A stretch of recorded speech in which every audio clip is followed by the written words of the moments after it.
Ouais, monde entier. Ça, c'est le roi du phénomène qui subit. Vous savez, biso trop. Ça, là, on a le mot. Tu n'as pas de vidéo anniversaire. On a le pays subit. La scène est bien le moko. So, vous savez, en gros, c'est un plaisir. Biso, nous sommes tous abonnés. Bakinois Balobi TV. Bakinois Balobi TV. So, vous savez, en gros, vous abonnez. Biso tout. Na Bakinois Balobi TV. Ils ont le droit de Pessinga, ils ont le Sengi.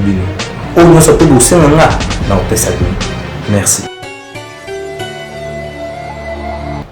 Mbote la bino nyonso comme d'habitude Bakinois Balobi Bandi na epse kibino lobi to ya la bino mona mboka ngala binga ka excellence té honorable té alinga mingi ba benga ye Ndeko Bazili pourquoi moni qui titre on a ba politicien belé ba luka wana to on dit pourquoi lui vraiment il n'a pas besoin de ça parce que il faut servir écolo. Les autres zo betane du solo il y a du bosso absence n'a pas conséquences il y a quelques membres il y a FCC au Bazali bas député n'a pas sénateur na cérémonie il y a lobby au il pour la lobby n'a parlé du peuple il y a prestation serment il y a 3 juges comme bango bazala quitté conséquences to li babe to li kamuni ko ko là-bas to tout na epé sous Gentini Ngobilaza na pression moko incroyable lelo na famille politique na FCC pour nani Gentini Ngobila qui n'a qu'à répondre à qui n'a qu'à assister lobby na cérémonie de prestation serment to robet appel sous du solo il y a Martin Fayoulou position des oeufs banapenda clarté qu'est-ce qui ne va pas Azulu va se positionner côté à Kabila pour battre Kabila va tirer pour en 2023 et puis to crois que ceux qui ça na oyo batu nyonso bazozela tata mokonda mboka koloba na yo wana batu bele bazoloba déjà qu'il y a une dissolution à parlement azoko ça gouvernement makam belé o batu bazoyemba dia na cité to kozwa tant ensemble na bino pour tout na mituna tous abiyano ya Ndeko Bazili wazali humble serviteur na bino Ndeko Bazili boy malamu Ndeko Paul ezali sengo mingi pona ngai tant na zui invitation na yo que na ya ko participer na émission Bakinois Balobi c'est un plaisir ezali émission oezolanda mingi audience za makasi pour ceux qui émission zoyo kabaza kufunda journaliste de temps en temps moni journaliste wana c'est que asimbi akiko toucher na corde sensible et sika oyo bato bazolinga asimbate. Merci. Donc, merci beaucoup Tosuwa Paul na Lubanaza ni FCC ni ya Cash ni ya Lamuka ni ya donc je suis au milieu du village pour nous ça na biso. Toke mbala mona mutuna liboso Ndeko Bazili lobby to mona président de la République azalaki bato belé bayaki peuple bayaki ebele lobby na Assemblée nationale ba muso balate ba costume et là on a sepelé trop mona mutana ta veste était qui a dit veste ka pour là ta pour na parlement 3 juges ba prêter qui serment lobby président Assemblée nationale azalaki président Sénat azalaki ba député ebele ya FCC bazalaki si 338 il y avait que 4 députés seulement ya FCC ne bazalaki ba membre du gouvernement PFCC zega moké tout le monde plus sur mobile sur nana nwana sur bazalaki conséquences moi ko comme la banque. Non, d'ailleurs avant tout qu'il y ait une conséquence il faut que saluer Elonga auto bengi victoire il y a peuple sur les forces du mal aux monde peuple a gagné toujours Hollandi que depuis moi Mikolo Zeline assez awa présidente de l'Assemblée Maman Janine Mabunda président et Sénat Alexis Tambo Mwamba balataki qui bokonzi au bazan par rapport ya kokamba bandeko ba parler de 500 députés et puis 100 et quelques sénateurs 105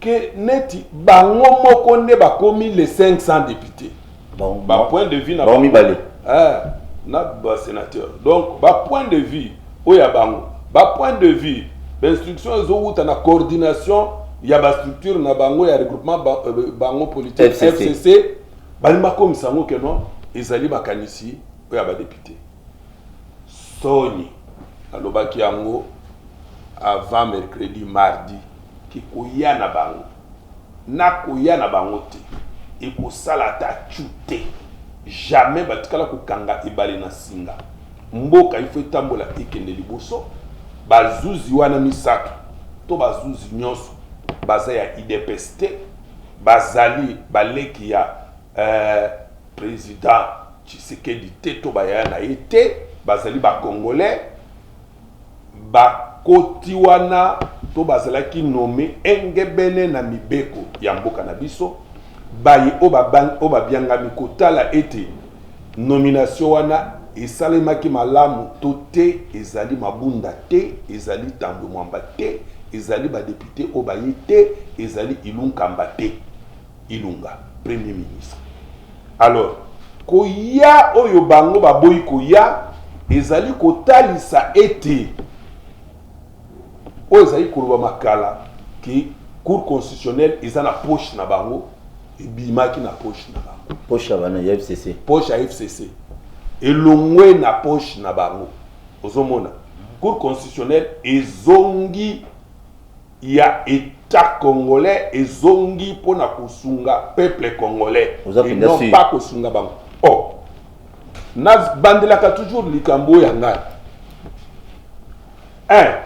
olandaki ke non badéputé bakende kolala na liboso cour constitutionnelle à l'époque Daniel Safo ba décevoir le peuple lelo na ba kosunga mo ebele nazo ke wana commentaire na yo bakende kolala na biso kimi yango ya problème te oui pona nini pona tina kaka équipe oya kala wana décision basé ko réclamer nini ko réclamer que FCC alongola bango ninga alongola kinga pona ko tchabaye oyo bazalaki te. Vous imaginez que ngai na funa na zui na kena bilembo nanga na ba PV mutu oyo akotisa requête te papi pungu oyoka gravité ya likambwa mutu akotisi requête te mais bazoyebisa bato ya cour ba prononcer arrêt na kombo na ye ba prononcer pe wazali vice ministre ya ba prononcer pe scandale na yebisi yo et scandale wana esalemi après ils vont se rebiffer pona koloba ote to annuler arrêt wana.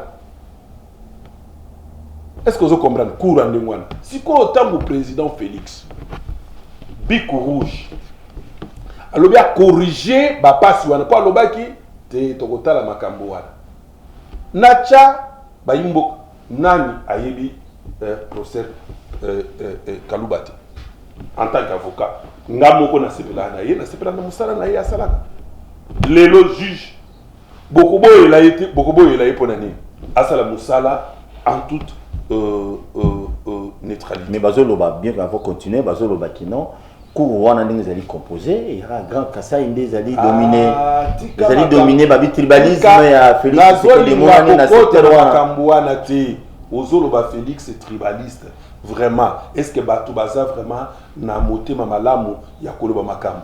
Félix président de la République a nommé directeur de cabinet Sud Kivu Kamere. Félix tribaliste a nommé directeur de cabinet adjoint Awa Nakota Bandundwa Eberand. Félix tribaliste a nommé directeur de cabinet adjoint Olivier ya Kunana na Équateur. Félix tribaliste a nommé directeur de cabinet adjoint Panupanu ya Congo central. Tribaliste ya Koma Kabila président de la République. Directeur de cabinet ton ancien allié allié Nangakala. Directeur de cabinet Némi Moussoïd. Vice Moussoïd. Madame. Mais le monde a dit moment moko bocha pas zalaki. Balongola bango pour comment na que tribalisme ndé zali kuna. Tala mutu lokola professeur Évariste Bochab. Professeur Évariste Bochab. Ancien président et assemblée nationale. On a une expérience ya ko diriger l'institution parlementaire. Pour ça diriger l'Assemblée nationale. Membre ya PPRD, Azala secrétaire général, Évariste Bochab, candidat valable pour aller sénateur. Ce candidat qui est sénateur, Bouzo Bagnon sur le matin. Candidat valable pour aller sénateur. Batali Kuna na niveau ya FCC, tribalisme au Azali Kassayen. Balélier Koko na Siamai jusqu'à la dernière minute. Évariste Bochab, fallait les sénateurs, Bakeba Missi Tamboumamba. Lélo, où en sommes-nous? Tamboumamba n'a jamais dirigé l'institution parlementaire. Mabunda non plus. Baza Batumi Balé à FCC, au Bazelwa, Talaberer, Bakake Bazobets. tala soni oyo bazwi tala soni oyo bazwi ceux qui évarissent le chat bazala kawana lingazo ba pression ya PPRD FCCT non mutu oyo azali na mayele ya musala wana akokaki ko se plier te est-ce que nga azali ko so ba pression te tangu na ba pression ba no pas intérim ya vice premier ministre intérieur ba pression même pour la organisation kaka ya obsèque bon nous pression wapi et pas président Félix à l'époque ou bien pas Joseph Kabila bato ya Kabila surtout baneni banani tout le reste yani babi ko organiser te ngai na salisi makambo wana oya matanga ngai pourquoi na ke kocha docteur Etienne Tshisekedi na yebisi batu ke non ba élevé ya ordre national ya héros national na lobby na neni na stade na yebisi na linga baka maboyite na misu ya obenina na remochima na mita linga babuzo bate pa nanga koma batu wana nde baza koyemba olo baki ngai butu na che bango na munoko makambo wana. Donc, en fait, j'ai organisé ce que j'ai organisé. Donc, va élever. Ah, pour ça, je suis échoué. Je suis keba. Toye, ah, tu n'as pas de quoi na FCC. Toye, totally. FDC, ah, ils ont bahati. Et il y a bani boye, il y a bahati. Bande ko bazali wana, tozaki na baona ba regroupement mususu, ba longo na regroupement tozaki na bango, ba bito keko kota na FDC, ah, il y a bahati.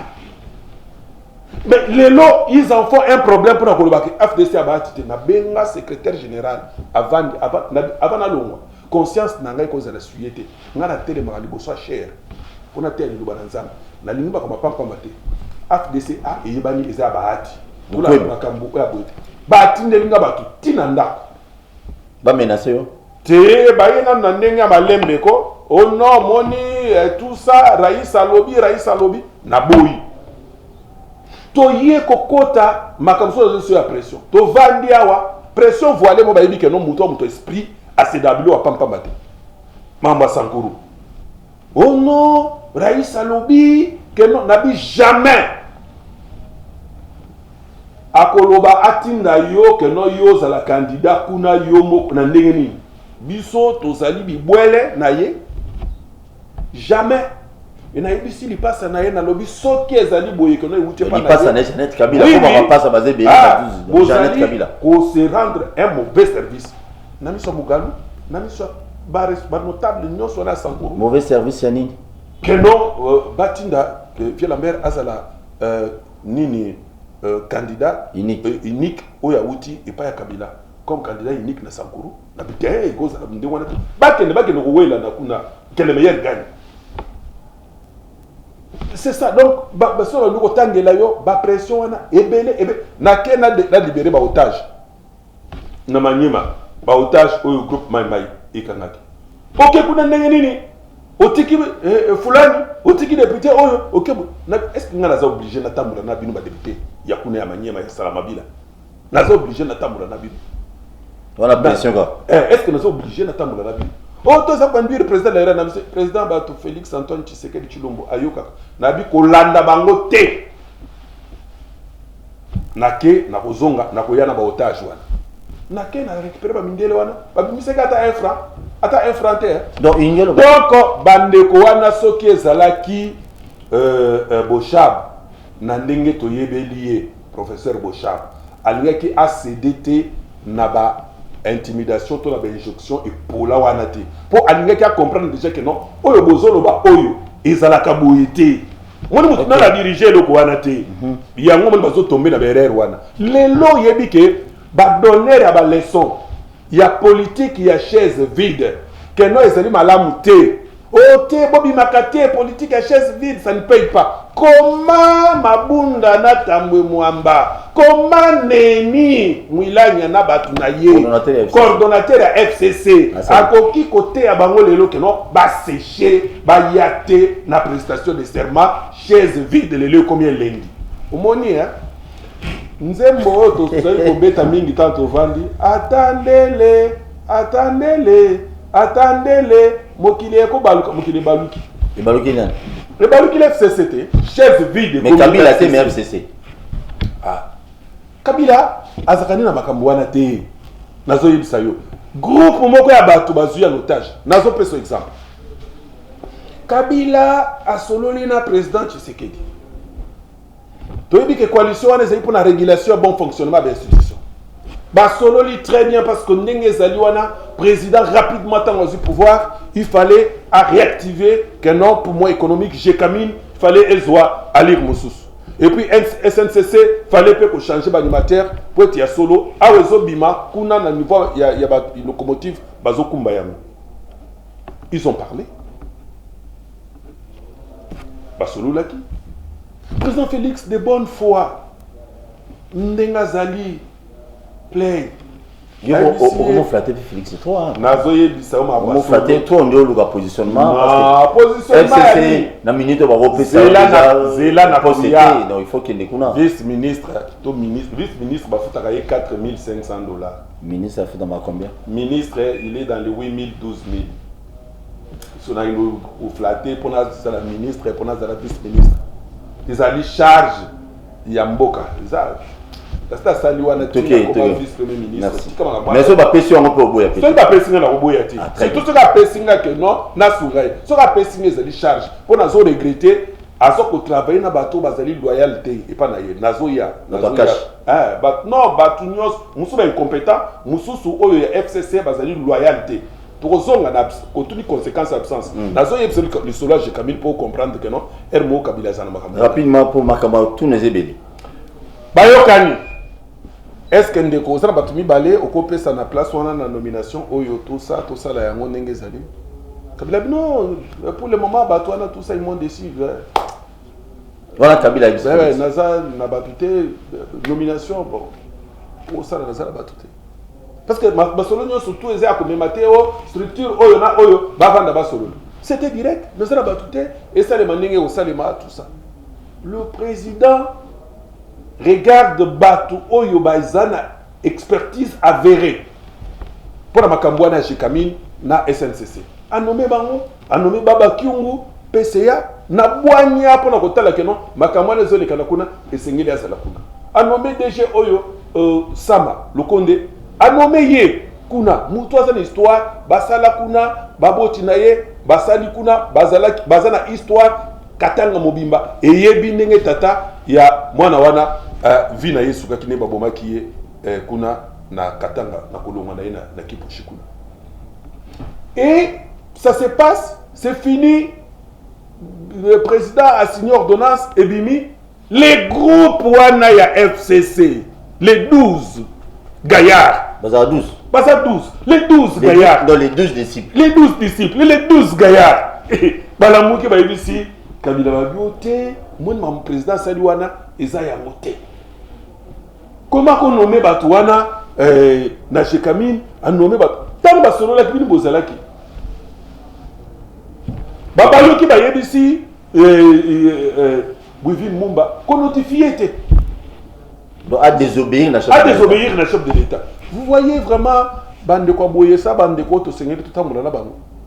Donc pour vous dire que c'est ce qu'on pas ya ba soki batika ki Evariste Bochab azala wana na Sénat berer oyo lingaye zalate Evariste Bochab alinga bando coacher mabunda pona lokola yasa lekaki kuna comme président ya assemblée. Mais Bochab pas mutaba kanela mutaba kopinda yo na coacher ninge na idée no zali alingaki a coacher ye na mayele c'est un professeur aquatique alingaki atikala na mayele na ye ya ki prof elingaki ekende malamu assemblée nationale chérie simbate ya gérard mabe wana binde bozolo makambuka très bien conséquence azaya kasai conséquence de ce que zanini ndenge na si c'est que le quoi na évoqué quitter oya pourquoi baboya ki Bochab azala ah oui balobi Bochab kasai ko nde eloko na yebisi ya tribaliste balongoli il fallait ba chaper président et assemblée Moussoaili kaka bacha premier ministre Moussoaili yango moni kaka pona soni na miso batu tambo mwamba Moussoaili ilunga ilunkamba Moussoaili Sur 3 postes, on a miné. Donc, tribalisme au Bango d'après yo. Ezakuna. Au Bango Zoloba. Au nom. Ezakuna. La Cour constitutionnelle, Bazam Mingi, c'est le contraire. 3 postes, on a 2 Bazaba Swahili. Mabunda, Bapakoli, Kaka, Potulo. Baboyi Kepe, Keno, Ezamobali, Tikatou Tchanan, Boy, moi aussi, pour tout voiler. Donc, primature, Assemblée nationale et Sénat. Très bien, tu évolues sur quoi on a conséquence. Conséquence, il y a liboso sur le plan politique. Bissonio s'auto constaté, l'iwa, tout certificat de décès, il y a FCC. Lobby. Bakoufi Ernini, Bana Morgeni. Balobaki, Awa Boyebi Keno, prestation de serment et que ça les maté. D'abord, savoir une petite vision. Pour comprendre le fonctionnement de Mboka. Ouais, toujours l'ambition. Et tu y ici bango mbala na mbala keno mabunda za invité. Lokola batu nyonso. La différence na ba député mususo bazaki na salwana ezali par rapport à ba siège nisika ko fandela. Que ya ko vanda place na ya mesana ko fanda. Ba député mususo lokola Ariet Wamu ako vanda place à vanda ki wana. Donc, eza nango na problème te. Tamu mamba ko vanda place ou abesana ko vanda, kuna liboso. Ba tia ko vanda na place ou ya vanda kilobi. C'est ça baza ba invité. Tu expliquer li kamwana tiba. Donc ça n'a rien à voir avec l'influence sur le plan de la constitution. Président muto akoyamba serment ya bazuzi. Bazo. Eza président sénateur ni président nationalité. Koyana bango. Na koyana bango te ekosala biso ata chute esali pe ata eloko te elakisi que non bazali tout simplement kaka linganga ya batu o balingi Congo te. Très bien. Ozomona mutuna deuxième conséquence ezali lié na makambo lobi asuka ke batu bazozela discours à président te discours ezoya mais ezali deuxième conséquence et kokota pe na kati ya discours wana. Deuxième conséquence, ezali que biso tosali constat, il y a insubordination, il y a premier ministre, na ba membre mususu, il y a FCC, il y a gouvernement, désobéissance, il y a premier ministre, na ba instruction, il y a président de la République pour pouvoir organiser la prestation de serment. To constater yango, eh ben, logiquement, président de la République, si Mayako remercier le peuple congolais, Oyo à comprendre et à adhérer à soutenir, il lui faut à réclamer démission à l'immédiat. Il y a Papi Ilunga Ilunkamba, Premier ministre. Mais oui, je pense à désobéir, non? Désobéissance. Il a été instruit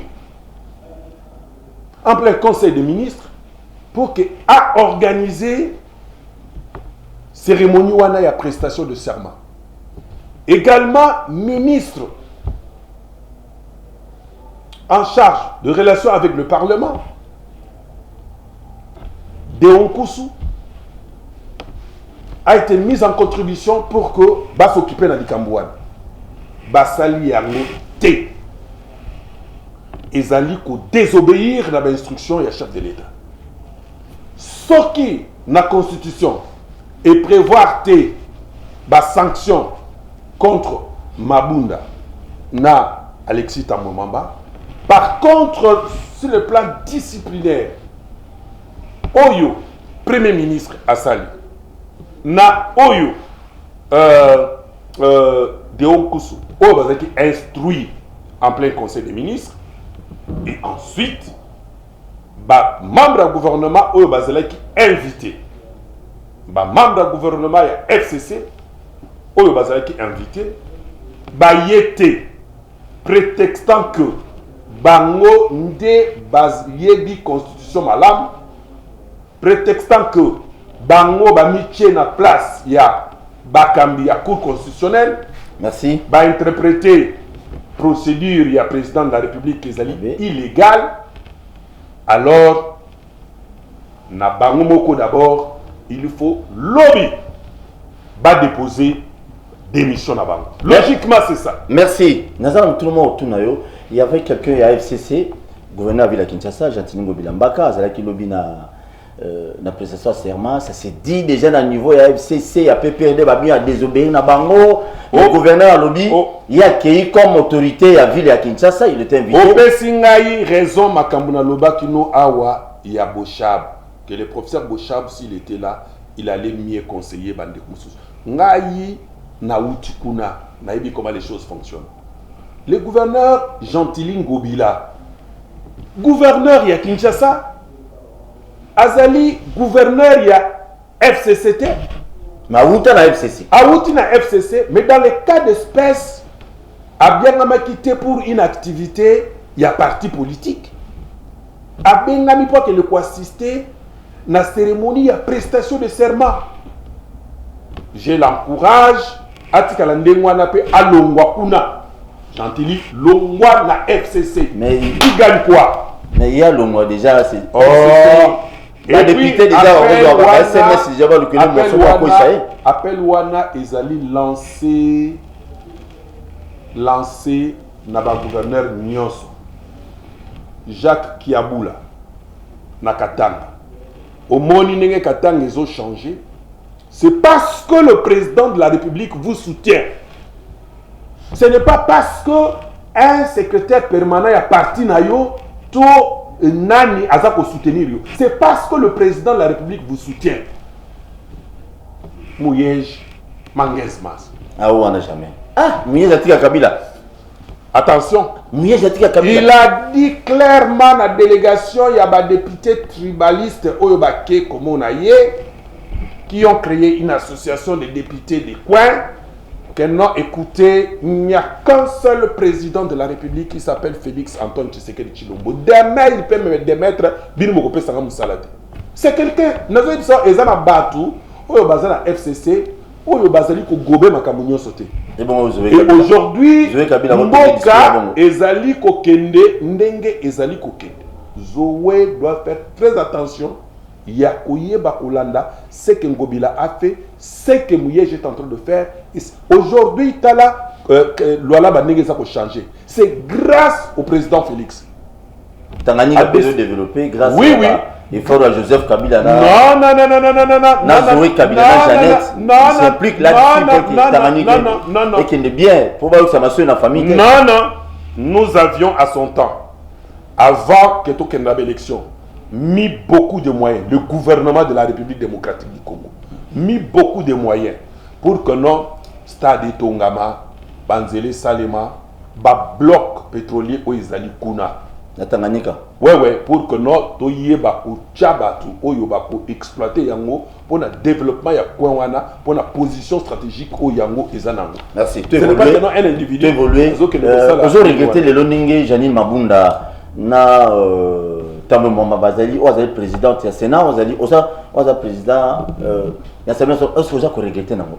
Bango bebenya bazo mériter que ça la bazo mériter te pour nan basala ba expérience ezate. Zomona.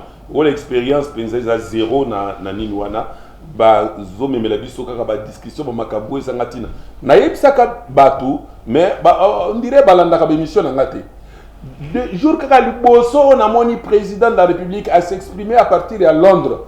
Et que Namoni, président de l'Assemblée, Janine Mabunda, a télé pas que ne peut répondre dans le dit tala au moni to longwe dans zela. To longwe dans zela, to zo kende bipa ibususu.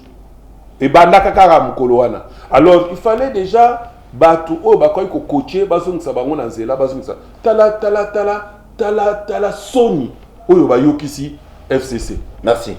Fayoulou jusque là azali ko partager na bino invité na likambo Itali Minembwe. Il y a une position, mais il y a une position, on ne comprend pas.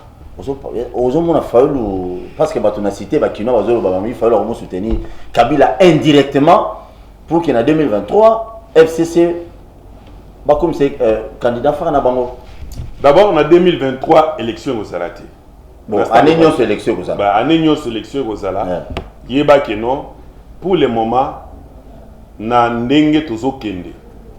Pour samedi Oyo, et que la sortie officielle, il y a structure Oyo Tozo Kamba, Oyo Bengami Coalition Nationale Populaire, et ça n'est pas parti politique et belé, membre de la société civile, dans la personnalité, sorti, Batunion sur la soutenir le président Félix Antoine Tshisekedi Tshilombo. Sortie officielle, il faut saluer samedi, Oyo. Et vous allez avant midi, dans Africana Palace. À 10h. À 10h. Alors, et là, quand on a eu Sionini, Nakati, sortie officielle, ils ont salué ma structure, ils ont Luka, Kimia, la paix, recherche à la paix, développement à Congo, n'a qu'à soutenir président de la République sur le plan politique na makambo oyazo ma vision naie pour tout changer Congo. Mais na Tineli Fayo l'invitation, Tineli Chada l'invitation, Tineli na katia démarche wana. Il y a une équipe où ils allaient charger l'organisation, je pense qu'ils ont déposé. Okay. Na katia ba démarche wana eloko ni tuzo luka. Kala mingi te na mikolo ezo ya awa. Okomona Martin Fayulu Madidi. Déjà, aux hommes, on a déjà comportement, autres salué, il y a Jean-Pierre Bemba Gombo, Igwe, mon président. Aux hommes, on a comportement, il y a Moïse Katumbi, Tchapou. Tu as le soutien où va apporter pour soutenir le président de la République et tu as solo Makambo et Alingi pour l'intérêt à Congo, pour l'intérêt à Bissobanso et Kendeliboso. Démarche, tous ça les alénines. Dans le Bamalabu, démarche on a zo sala. Ezali ya kosangi sabandi ko nyonso wana. Tozala ndenge tozalaka kosangana kala. Tosangana pona développement ya Congo.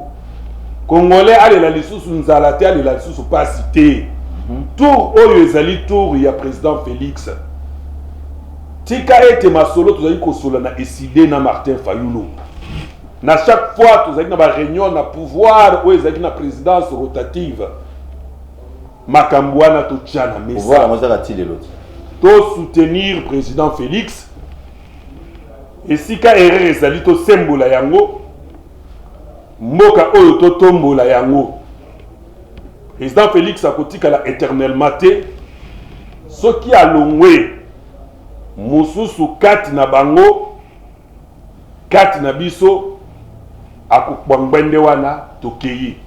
Mais la force du mal qui s'appelle le regroupement politique FCC et c'est Nelito Bimisaye à nu que notala mabena yo utakala na ozo sala yango toko katendenge nini population déjà assis à yebi ba député nyonso ya FCC à part les 4 au bazala kiwana population yebi ke ba oyo ba kozongele lisusu te. Population ayebi chaque coin boyebi ministre na ministre ya FCC oya boyaki ko ya lobby pour l'intérêt ya mboka bomoni polele déjà nzamba sungi bino abimiseli bino bango keno bango yo oyo bomonaki te wana de banguna ya Congo. Oh, merci beaucoup. J'ai juste une question mutumo atinelenga lobby na butu ayebsinga bituna nanu ndeko bazi. Est-ce que Kobanga ezalité parce que tu yebi na Congo na biso so politicien monté à Sepeliawa azongi na Est Assimi Minduki. Vous n'avez pas peur que lelo oyo bino bandi guerre na FCC. Bato FCC ba na mbongo.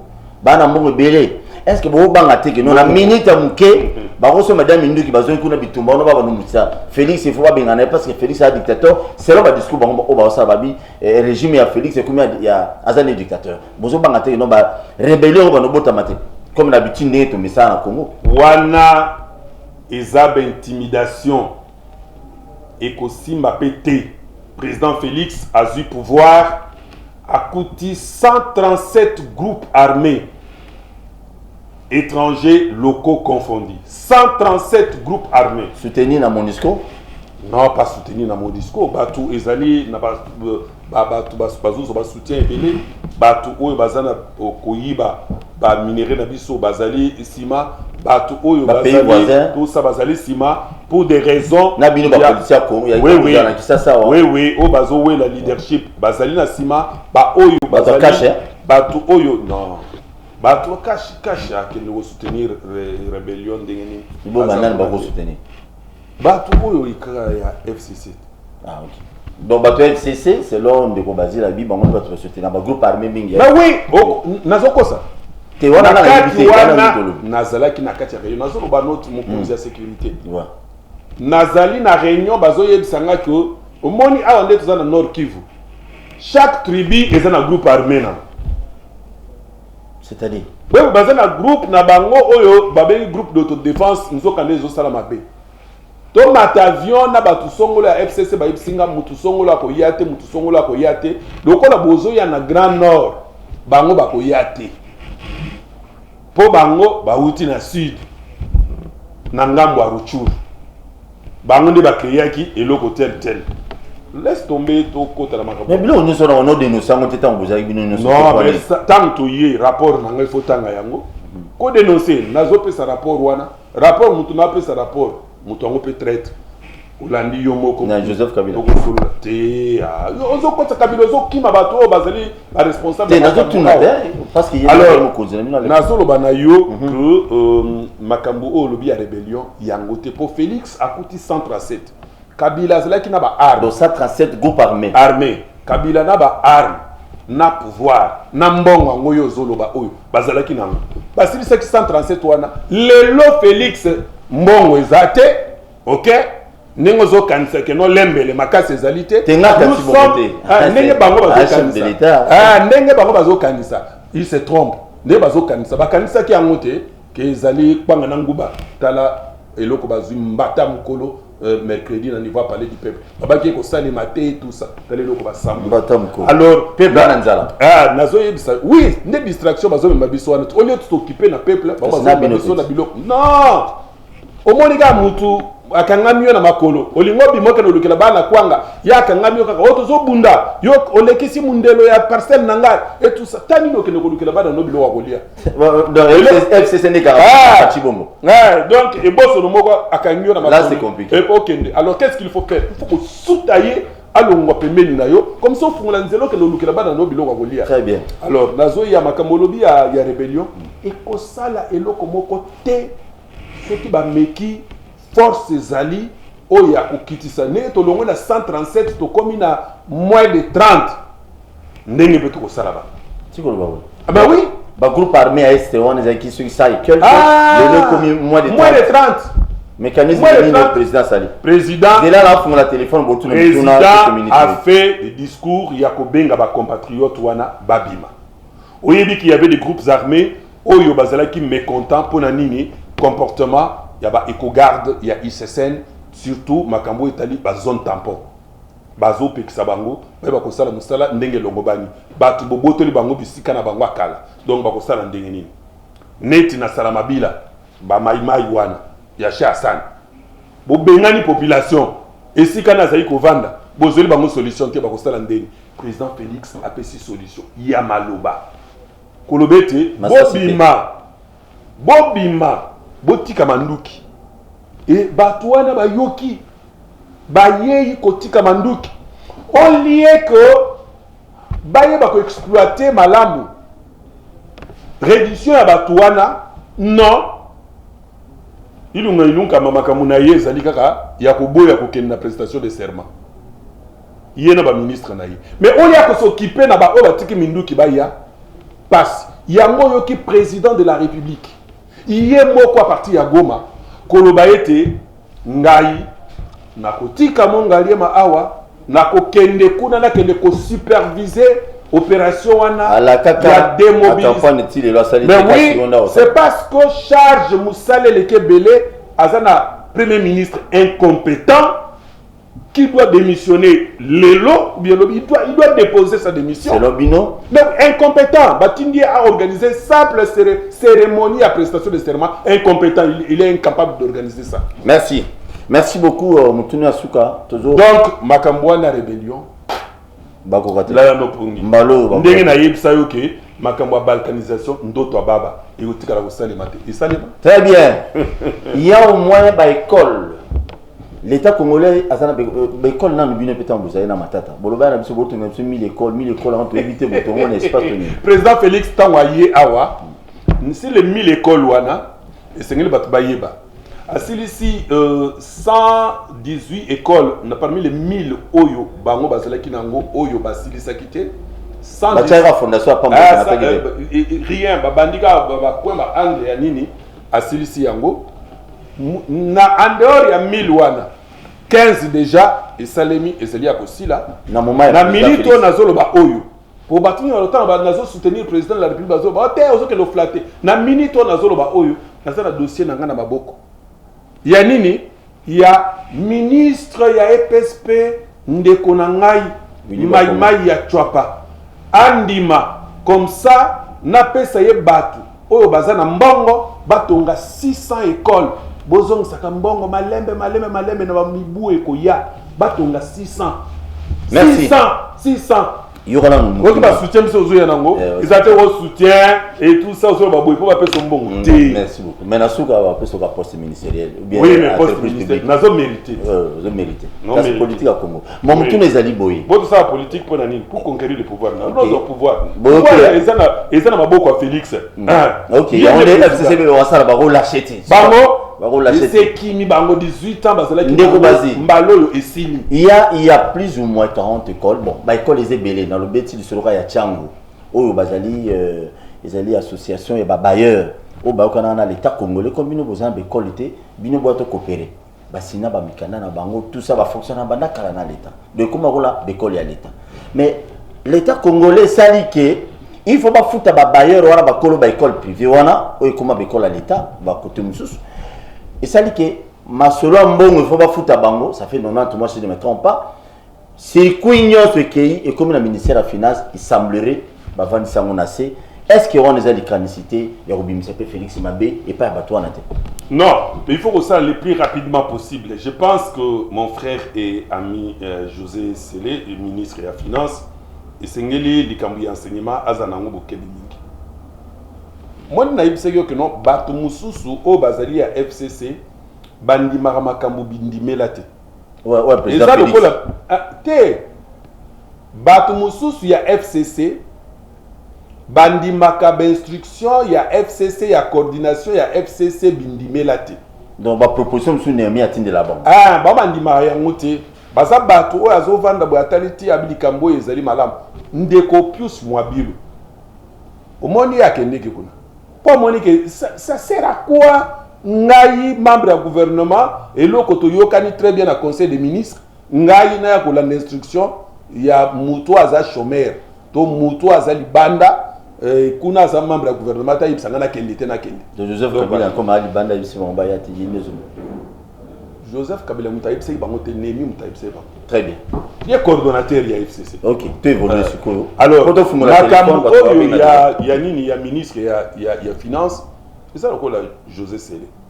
Je ne crois pas que, à mordre l'instruction et un tout en sachant que Moussala au FCC est zui, Ezali Yakosala Makambu, au Ezosa la population passe.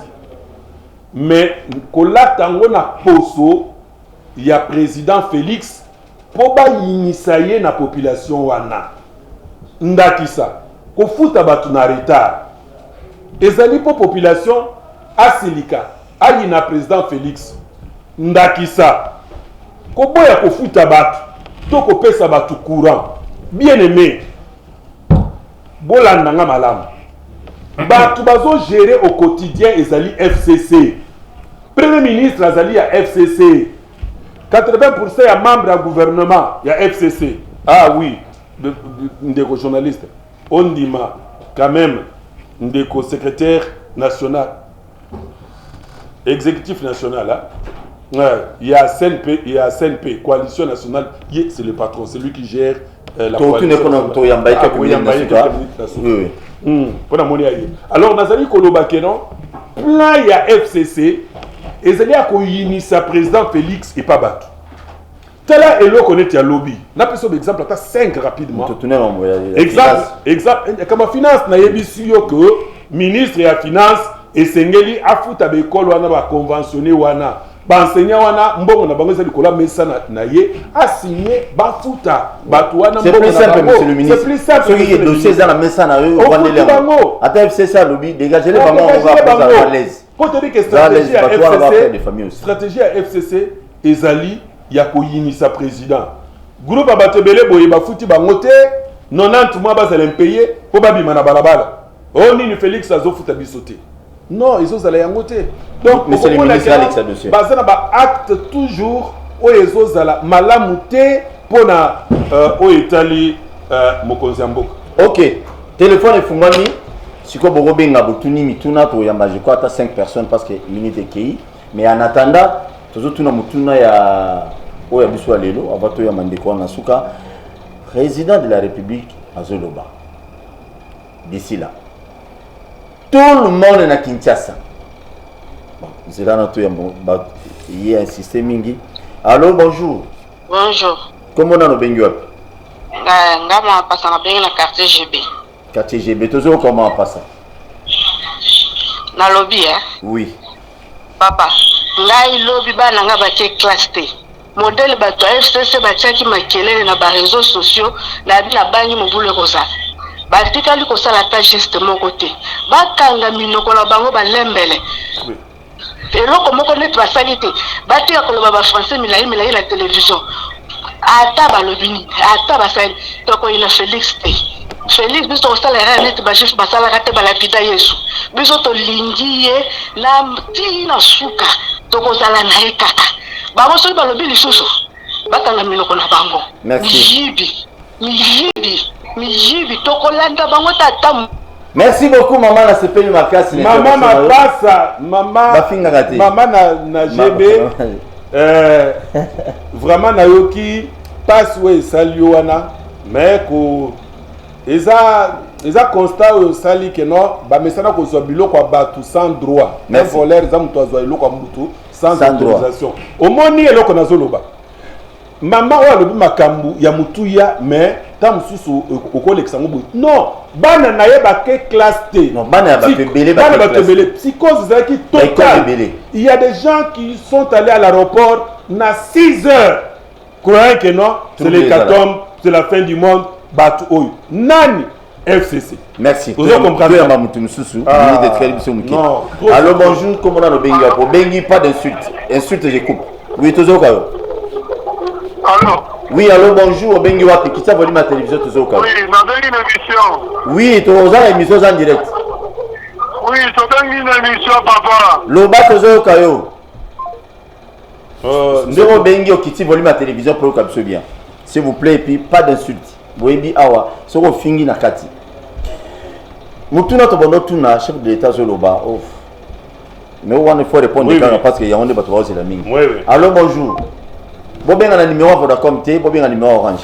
Chef de l'état zoloba lobby ba tunyo na cité ba bio non dissolution azo bomana gouvernement na assemblée nationale zo kufa. Est-ce qu'il cause à la bombe? Donc il est vrai que le président de la République a koloba lobby. Ngai Nazali porte-parole engagé et à président de la République. Hein. Mais en tant qu'acteur politique, Nazali ko anticiper koloba oyo ngana lingi ekota na maloba chef de l'État. Bon, nini, lokola nini. Oyo ngana lingi ezali nini. Étant donné que le Premier ministre a désobéir na instruction au président de la République appelle ça qui est en plein conseil des ministres pour organiser cérémonie à prestation de serment. Président de la République na discours na lobby a retiré confiance à Sengaye a démissionné Nengezala qui pona tunda ya Kassé. On est à dessous. Deuxièmement, dissolution assemblée nationale. Président de la République Bandeko Bozola Nanga ba circonstance mon côté et ils permettre pour le moment à dissoudre l'Assemblée. Mais qu'est-ce qui va se passer? Tango ilungamba lokola alingi musalate lokola azali incompétent. S'il vous plaît, appelez-le à Kinshasa T suite au Goyamba. Allô, bonjour. Allô, bonjour. Bonjour. Oui, comment on a bengi? Bonjour. Oui, bonjour. Comment on a pour ma piston? Oui, papa. Au bengi depuis Brazzaville.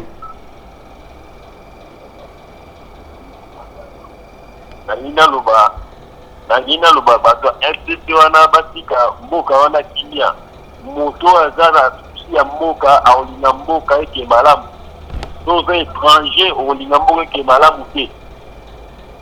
Très bien. Président oyo apesa bari mboka maboka nzambe batika mboka eke malamu Merci beaucoup. Ndeko na betelo maboko à partir na betelo maboko à partir ya Brazzaville. Très bien. Na beteli ndeko maboko. Président Félix Antoine Tshisekedi Tshilombo. Pour le baki que non ozolo babozo flatter. Na stade l'autorité mingi bazaki na mboka oyo. Mais je me suis retrouvé la seule autorité pembeni ya président de la République à part le serviteur de Dieu le pasteur Obazalaki wana. J'étais le seul. Ezalate au parti politique naye, ezalate au nani. J'étais le seul.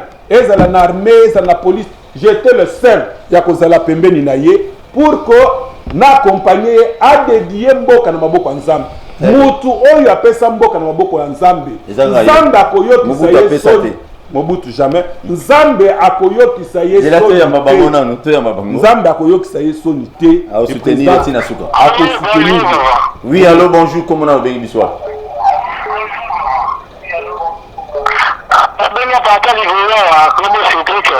Merci.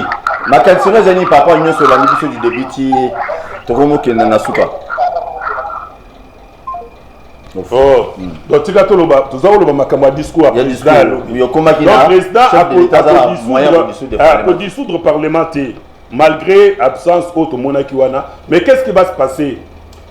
Il a kosenga nazo senga yeke asenga démission ya Ilunga Ilunkamba pour incompétence. Voilà tout le baki. Nazo bandelango pour troisième point zoya. Sikoyo Ilunga Ilunkamba. Tant azo démissionner pour être incompétent, à quitter à l'exhibition à quitter. Tant azo démissionner, qu'est-ce qui va se passer? Président de la République promettre Bissoko pour désigner un informateur. Voilà manque à gagner FCC. Un informateur comme ça, toye basoki majorité aux dans le parlement wana ezali yango. Les députés, je vous parle mes frères. Bolongwa na bino yango. Qu'est-ce que vous gagnez? Bolongwa na FCC. Qu'est-ce que vous gagnez? Structure mobimba ils ont travaillé contre le peuple. Ceux qui bino lobby que peuple mto vota kibino. Structure ils ont travaillé contre le peuple. Ils ont sala ke ya solo mbongo ebimate tambola malamu te mboke tambola malamu te. Pourquoi? Pour que Balobakeno Félix a échoué. Oubliez qu'en faisant cela, Tozali ko rendre Congo Mboka Nabiso un mauvais service. Et Tozali ko rendre la population Nabiso un mauvais service. Si on répond bango à toi appel sur Yambi. Problème exact. Oui, vous répondez bango après. Problème. Oui, allô, bonjour. Comment on a le bengi wapi? Allô? Oui, comment on a le bengi wapi, papa? Comment on a Jojo na bengi na commune à Kinshasa? Jojo Kalo. Oui, en fait, la personne de Robazine, vraiment merci. Hein? Merci.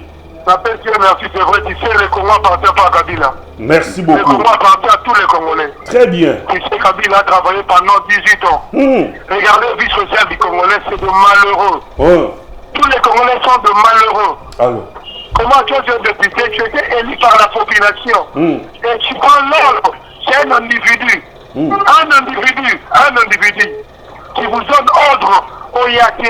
Oui. Papa, merci. Nous sommes peuple, tous derrière Fati. Très bien. Tous derrière Fati, peuple congolais. Tous derrière Fati. Merci, Bandoro Moussou Fubakota. Merci.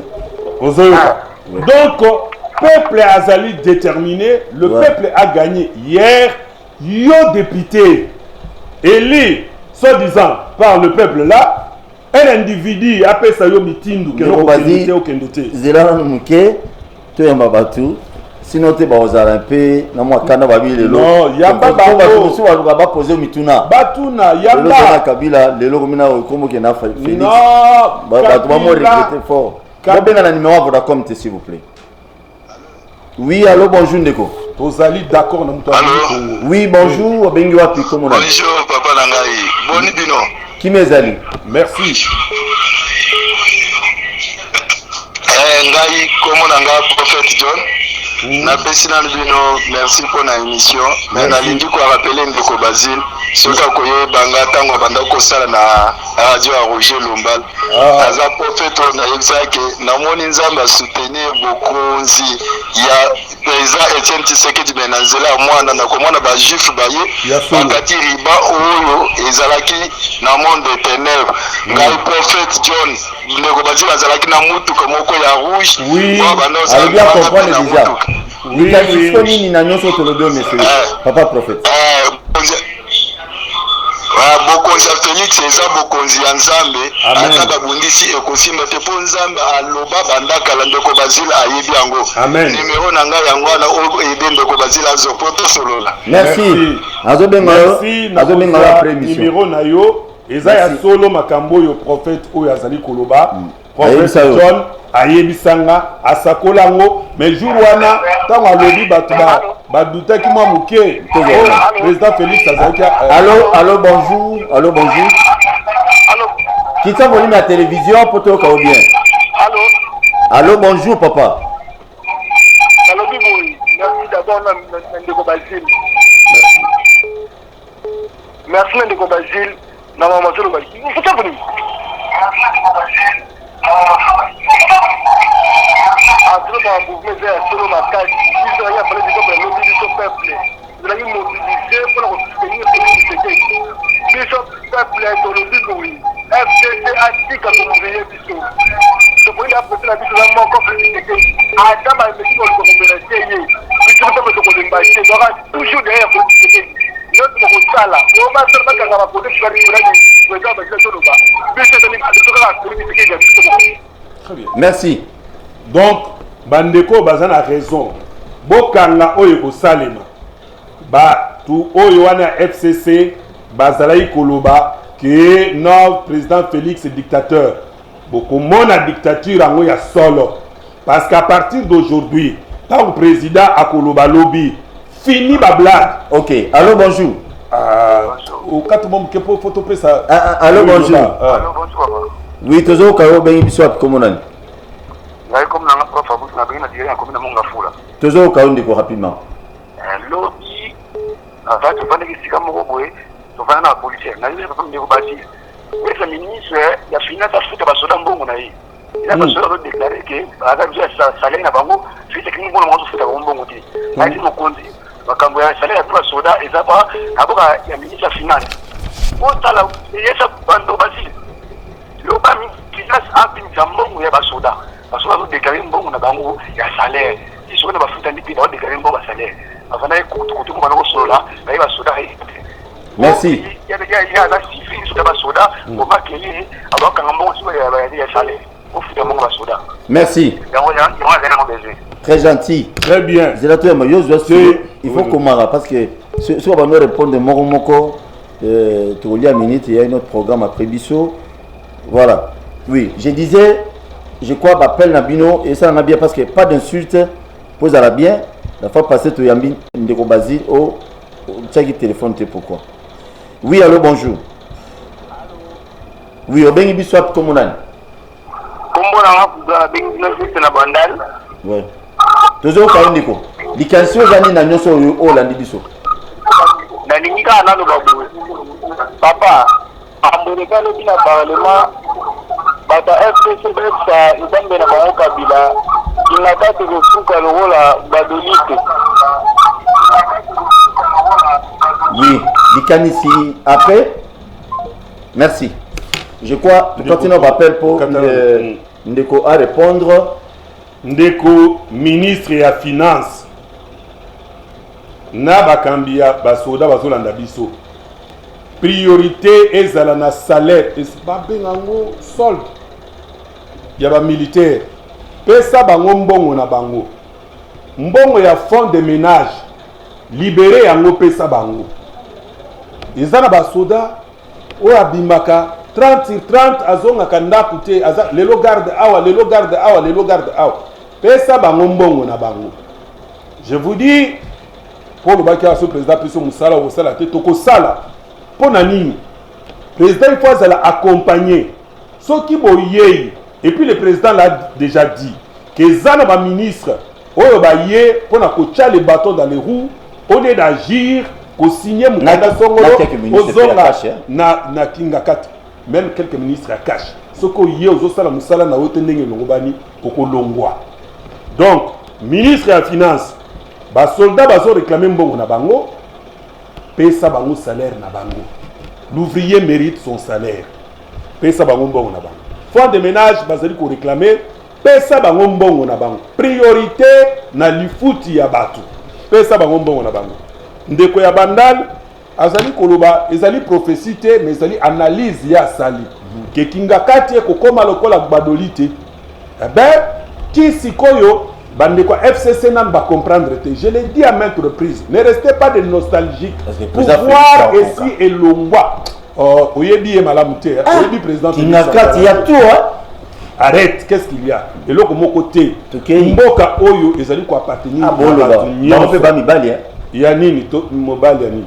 Mboka oyo mobali omoni ba image ya lobi bayamba pe kabila boy bina filé na masina bayamba pe boy alors que na ki reportage moko ya mwana moko asala reportage lobi ono ba pesi passe na nani na te passe ba pesa ki passe kuna na nini na Jean-Marc Kabundi apesi kabuya apesi kuna na liboso ekwei na maboko ya Eberante aki apesi kuna Sami Badi banga coup de tête apesi Félix akangi mbrusu Mabunda Chobo aleki sita mumamba deuxième Chobo merci la photo mongo tire oya sukuna na kati voilà Joseph Kabila gardien azo plonger koto yo tongo filet koto iningani na gauche bache merci wana ezaki na air entrée out bon tango mbasole bandi deuxième donc ezaki 3-0 penza 3 donc et chaque billet ozo kota bazo banana bache Mabunda Chobo ne l'équipe Lembele. Merci, j'ajoute 3 appels. FCC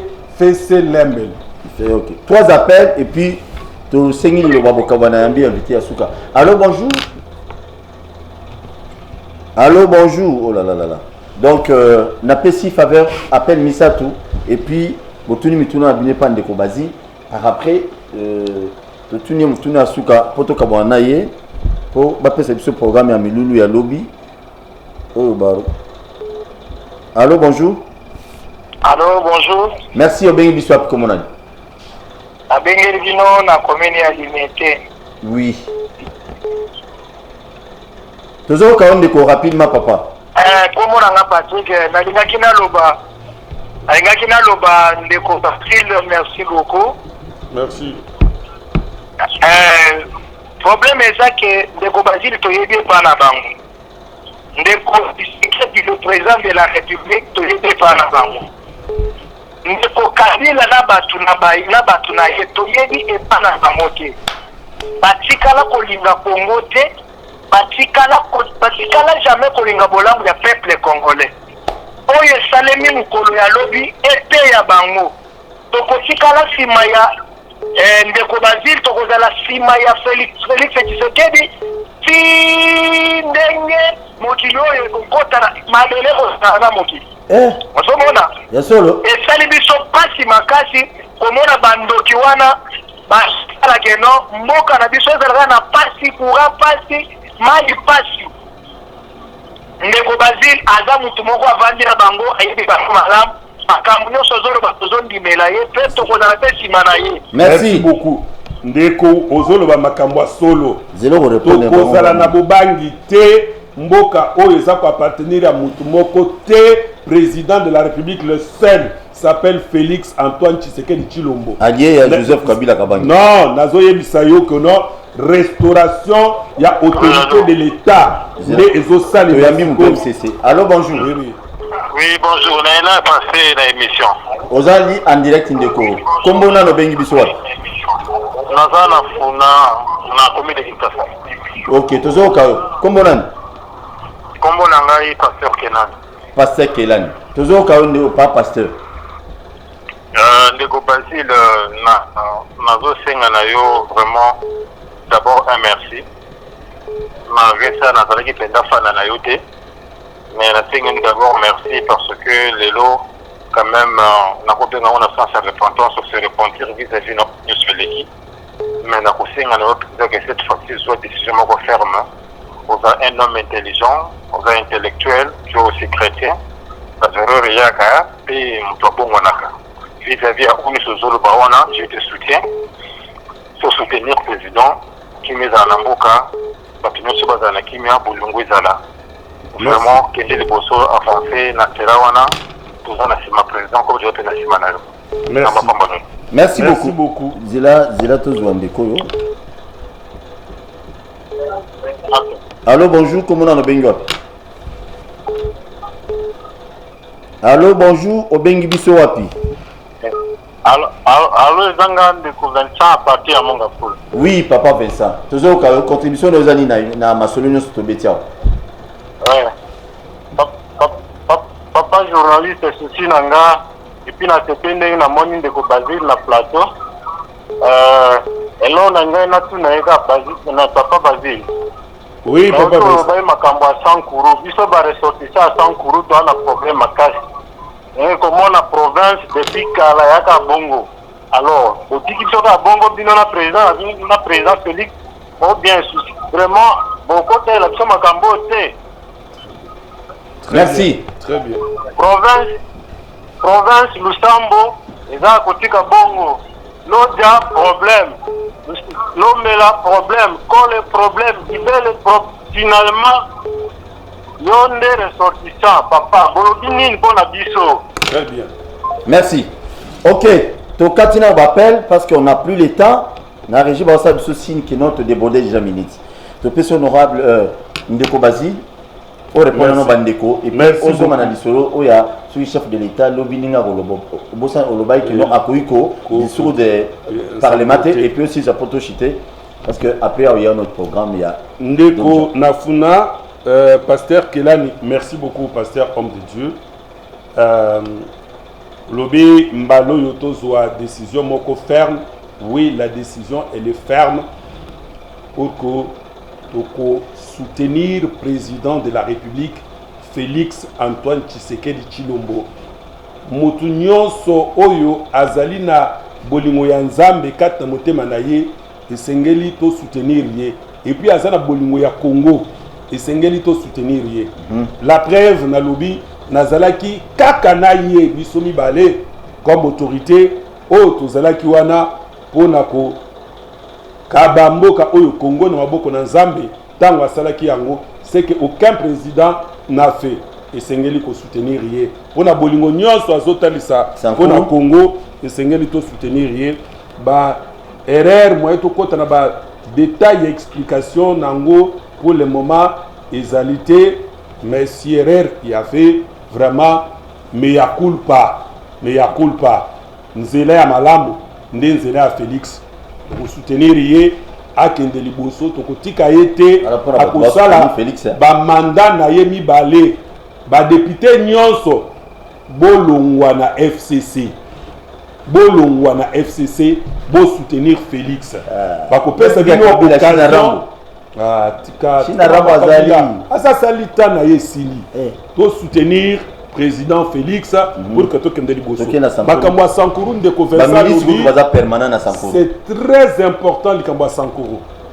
D'abord eloko liboso interpellation na bandeko nanga mususu wa Sankuru bazola nanga Lambert Mende. Oui, lokola honorable Lambert Mende, lokola sénateur Cheo Kitondo, lokola sénateur Moïse Ekanga, lokola sénateur Jean-Charles Okoto, lokola honorable Ariet Ouamou, Bozali Ebele, lokola honorable Magi Kiala, Bozali Ebele moyena tanga bino nyonso awate lutundula honorable apala pena apala, Bozali wana honorable Onosomba, Bozali Ebele nazolo bana bino nalobaki na bino mukolo wana oyo bobengisaki ngai na fondation Jeannette Kabila. Je l'ai dit na Jeannette, honorable Jeannette Kabila, j'ai dit à l'ambassadeur Mugalu na lobi na bino makambo nazolo balelo oyo esengeli to linga province na biso. Mais oui, botala eloko ezosalema lelo oyo mésentente oyo ezosalema entre assemblée provoqué, assemblée provinciale, na exécutif provincial, c'est-à-dire gouverneur, et ça dit que na budget 2021, aucun programme. Quel est le programme? Il y a Sankuru, où il y a budget 2021, où il y a en discussion. Donc la province va toujours reculer. C'est le grand moment de se ressaisir. Coalition Nabiso nationale populaire ezali pona koluka kimia na kotelema po ete ya solo mwana moke abetaka mbonda bakolo mpe babinaka mpo nasangisa bino tobengana tosangana. Général Olenga azali koyoka doyen na biso omba mpe na jonga ozali koyoka. C'est le grand moment basali na nzambe nyonso oyo bazali wana oyo ya Sankuru awa évêque ya méthodiste nani oyo ya biso évêque ya catholique oyo nyonso ya Branham bandeko nyonso oyo bazali awa représentant légal ya CFMC na kosangisa bino po ete ya solo tovanda tosilisa likambo ya Sankuru oyo. Merci. Et topé sa solution plus vite. La président de la République le plus rapidement possible. Ok. Donc il y a les belé boyete mboka esonga asima. La seule province où il n'y a aucun centimètre il y a route asphaltée. Le président veut nous aider, mais après des bisons de nini, na lolenge toza ko se comporter wana. Bon, on va répéter. Bon, to kemba la moma la dissolution Assemblée nationale, au combien na sou le chef de l'État qui dissoudre la montée parce que chef de l'État a dissoudre na koloba rapidement 2 minutes c'est trop. Il y a liboso démission, il y a Ilunkamba. Déjà il faut déposer même na yemoko. Azomona te kezo simbate yo batindio musala. Ozo salate pour babengio na parti na babiko salate. Attends, tika na yo pourquoi ozo ke na musala wana azali muto atangi mingi aza muto mayele a démissionné na ye. Na démission wana président esengeli pona ko désigner ko nommer premier ministre Mususu pe ko sala gouvernement Mususu, il faut un informateur. Oh, yimo ojo. Ouais, il faut un informateur pour président azali muto amibeko ato samibeko wana un informateur. Ya misatu à partir ya mukolo lobby o président azali koloba esengeli to yeba ke mboka oyo ezala président de la République. Moko esengeli to sentir autorité de l'État. Biloba loba agir avec le président de la République, il se fait sévèrement sanctionner. Critique ça la critique nayo président azali masuwa nayote. Merci. Po oya kusakana naye donc makambuana esengeli ezonga na mulongo. Baye oyo balobaki dictature esengeli ba mona rigueur ya loi ba confondre ngo la dictature te. Merci beaucoup. Justice etelema rapport mapping esengeli ko kundole yango batu oyo bazali tremper na kata makambwana ba répondre. Mutu nyonso tu ayebi ke no ataki loboko na ye na sanduku ya l'état bazuzi bosala musala na binu mutu boko te a intimider binu. Merci beaucoup. C'est ça l'état de droit. Malheureusement demain hier plutôt dans l'Assemblée nationale tout le monde qui le le qui wana et géné qui va tout belé tout le monde après hymne national na biso.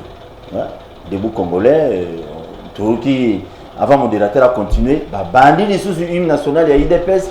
Donc depuis ma solé banda PPRD non ba yemba bon la bando qui PPRD azakana hymne national.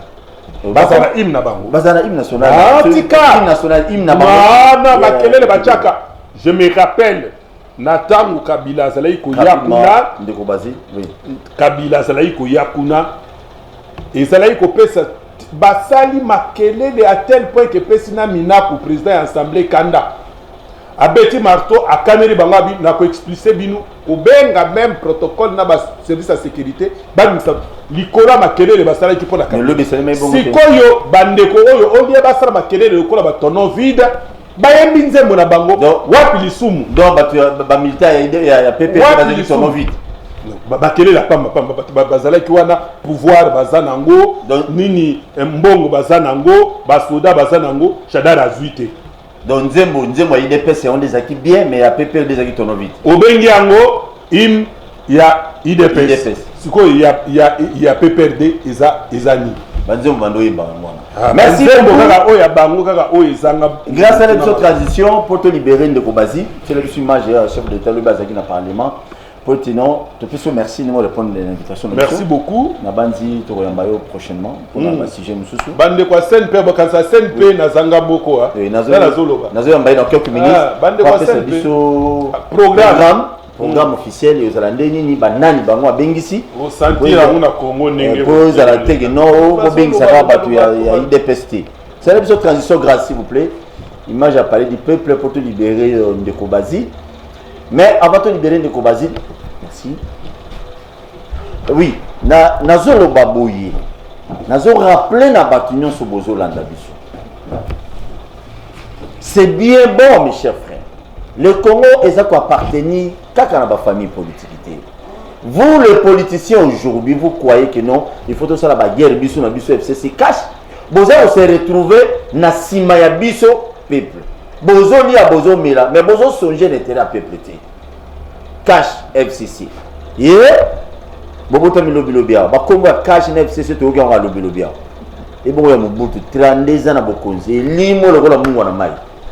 De père que bino pe bolimo. Bolimo 20, boko ça 10 ans. Ndeko boni. Total libino kaka bapananga. Qui mezali? Qui mezali? Babi coalition populaire. Et Zalande ni lobby. Na samedi. Ezali lobby te, ezali et samedi. Ezali samedi. Ezali sortie officielle ya coalition na biso. Oyebi ete banda. Yo ezali secrétaire général de Tozana, il faut Naïne oyo azokamba mouvement ya coalition nationale du jour au jour. Les noms. Donc, ce que vous avez pour la coalition nationale populaire, les candidats. Très bien. C'est présenté par les alliés honorables Cléophas Yembo Yendere, les alliés députés honoraires de la ville en Boujimai. Donc, nous avons aussi dit ça en 2018. Donc, et salut. Mon avocat s'en a remplacé. Et salut coïncidence. Programme des Andéngo, Bengisi Banani. Objectif, tout d'abord, tout un objectif na bino zani. Bien que biso tolobi boy. Président de la République actuelle, Ozali Naye, Azali Namaye, le poids tombe lamboka mboka kende liboso. Mais tout le monde était pembe naye bato ye kanisa ki bakozala ba partenaire naye. Bazo salisa yete. Alors que baokana ki ete soki président abimi toko salisa ye, toko songa ye, pour mboka ye tambola kende liboso. La base na yona ngai to ebiete ba partenaire wana bazo sunga yete tenga na yebi ma partenaire donc ninga bazo sunga yete ne biso to lobite ko sala pe bongo te omoni tango bana Israël bazaki na bitumba donc Moïse alandi ko kita mabulungu bozo to mala maboko po abenga nzambe akita po ba gagner ba adversaire na mango mais tango maboko ya Moïse bandaki ko lemba bato boko bazandi ko ya na bawo na gauche mususu na droite nde biso wana Tozo ya pona possible Félix na gauche, Mosusu na droite, comme même na mapeka. Comme donc na mukongo maboko ekende likolo kuna po nzambe aoka lo sambo zo sala po Congo kende liboso. Nde mosala na biso ya CNP ezali coalition nationale populaire to sanisi bato nyonso. Kaka ninga utu website yo. Biso to sanisi bato nyonso. Tozali bato ya tribu mon côté, tozali bato ya province mon côté. So ye para biso na kusenga oya kana biso mona nano bato ni tuzana bango na ko sa dere kuna oui mais yo zo ko ngolete bon so za mayele ko wala to tala so za mayele pona ko sunga président so li so zo participer pona ko sunga président vous êtes les bienvenus au moins za na mayele ba oyo bazo tie ba na bato na baru wana ko yebisa wana faulu ngana tangi c'est mon programme à samedi siko samedi tozo sala sortie officielle mais aussi to sala déjà ba bloc ebele activité ebele oyebi ke biso sen pendinde coalition et celle qui déclaration pour le président de la République était président bima na silence na yo président tika kozala mingi bazolo bima loba to bimisa ye pa loba tango makambo ebima ki awe ya obeminaku na sakata to le mete mokonzi bima yo moko loba oyibi ki lobaka wana biso coalition biso tusenga kaye biso coalition nationale to lobaka na président te kondimaete bato baye la biso mutu moko soki malonga c'est bon pesa programme samedi to yamba na émission spéciale pour te mettre mais samedi ezaboy samedi ezande ko bima oyibi mwana soki abotami na maternité bamelaka ti ya kati mais mokolo mwana zobima basalaka ba cortège basalaka ba fête ndezo sala ma samedi oyo est-ce que vous pensez à inviter entre autres PPD Bobengisi, Nani Bobengisi? Pardon. Biso to kobenga bato PPD est-ce que tout ça bango vision moko? Eza coalition nationale. Eza coalition tozo benga bato bazali na makanisi lokola biso. Faulu. Soki ozali mais soki azo kanisa lokola biso, il est le bienvenu. Na tuni so botinelo invitation. To côté de l'invitation nini parce que na toyebi ke na mikolo yo nana bandi ko kanisa lokola biso te. biso to regarder bato bazo kanisa lokola biso poto sunga président de la République. Merci beaucoup to komina suka na ko zalande samedi awa et samedi on a 10h na ezala 10h ndeko bazilo bagiza na 10h awa na Africana Palace donc na Wileri on pas Wileri wa avancer mukiona yo bobengisi pe bato musu baroya na bango yo invitation na yo eya temenga na lingina mona yo moko zala na 10h samedi na santé na bomiza elanga moko na otuna mutuna moko tuna papa mutuna sur la coalition nationale populaire te mutuna mususu tuna nyonso yo lingi oyebi quelques politiciens mbo na biso tuna nyonso yo lingi na zala oyebi azala sur Rubero na ibi azala sur Rubero oyebi bien na ibi bien très bien nazo tangola bakomo mo oyebi te tanga bienvenue Liota sur batie bienvenue Liota lilo batie azala sur Rubero les deux bayebi yo pona mutu moko bima premier ministre mboka yo pona nani d'abord naïb ça yo na bienvenue Liota les deux d'abord naïb c'est ngai na bimaki na 2006 na liste ya Azera Soubero ngai na zalaki candidat na liste ya Azera Soubero na bimaki j'étais le député le mieux élu de la province du Kassa-Oriental na 2006 oyebi pona nini na bimaka na parti wana pona nini parce que Rubero a passé luka émission mobimba to fanda yo na ngai na fungolela yo pona nini na bima na parti wana très bien yo ni na tuni mutuna na c'était eza mutuna mo to tie bienvenue Liota Njoli to tie Azala sur Rubero pona mutu moko za la premier ministre mboka oyo o pona nani bongo na otuko lo ba yo landi te répondre batu non na pona Liota to na pona Azala sur Rubero c'est simple na lobi na yo mutu tuzaki na na parti moko na bimia nga na mutu na bimaki mutu aliboso na parti na ye na lumwe na parti na ye pona makambo yo na za mona mutu Liota azala premier ministre et bon merci beaucoup na bandi boyoki est-ce que on me langa 10 secondes panga oui vas-y na posenga na pasteur oya uti ko benga excellence Basile le prophète le pasteur non pasteur Kelai comme la Kinshasa na posenga ye soko ndimeli ngai na pesa ye numéro na ngai bon pesa ye rapidement naza na 085 610 82 44 parce que là ndena ya émission de sorte que bandela numéro pesa invitation aya kota le loko nini tozo tsala bandela numéro 085 610 82 44 donc parce que vous avez na maman la coalition nationale na yo makambo lobi eza makambo bien te awa lobi eloko mo awa lobi eloko Basile awa lobi eloko mo te très bien tu nyayo ka Basile aya nde samedi nde akoko Basile ne merci beaucoup to pessimino merci rendez-vous lobi na 10h tous invité mususu la banzete bon la émission en rediffusion je crois na ba 22h 23h si je ne me trompe pas kolazala na bino vous les politiciens qui nous suivent de part et d'autre tant bozo ça la calcul na bino na ndako pona koluka kao ya Congo tala mwasi na bana na yo le moment na luka kao ceux qui ngala za la ministre te ceux ngala za la politicien te ngala mwasi na bana to za la ndeni vous croyez bato bino bobomisa na nzela na activité belé bo salisa bato ba kufa belé wana makila na bango ko ganga malheur na politicien congolais ozuluka malheur ya petit peuple le Congo salimaka bino bozala bien ti do biso pe photos za la pe bien grâce nzao na peso merci tokutani lobby na 10h si Dieu le permet et puis soyez sur Zombité. Merci beaucoup de nous répondre à l'invitation. Merci mais nanga vous allez ndewo benga ngai to sala émission mobile. C'est bon, on va se fixer après l'émission. To fongola. Merci beaucoup. Merci beaucoup. Oui, beaucoup de la coalition nationale. Émission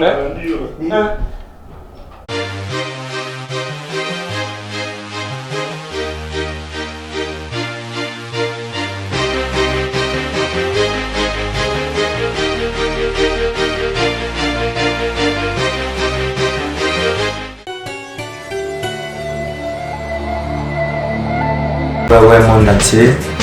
Ça c'est le roi du phénomène qui subit. Bosenga biso trop. Ça là ngamo lo mo go. Tinga nga vidéo anniversaire. Bangal pe sobe. La sengi bini lo moko. So bosali yango déjà plaisir nanga. Biso nyonso to s'abonner na Bakinois Balobi TV. Bakinois Balobi TV. So bosali yango bo s'abonner biso tout. Na Bakinois Balobi TV. Ils avaient quoi pour Pessinga, l'eau non à Sengi Bino. Au moins, ça peut bosser là, non, Pessaguin. Merci.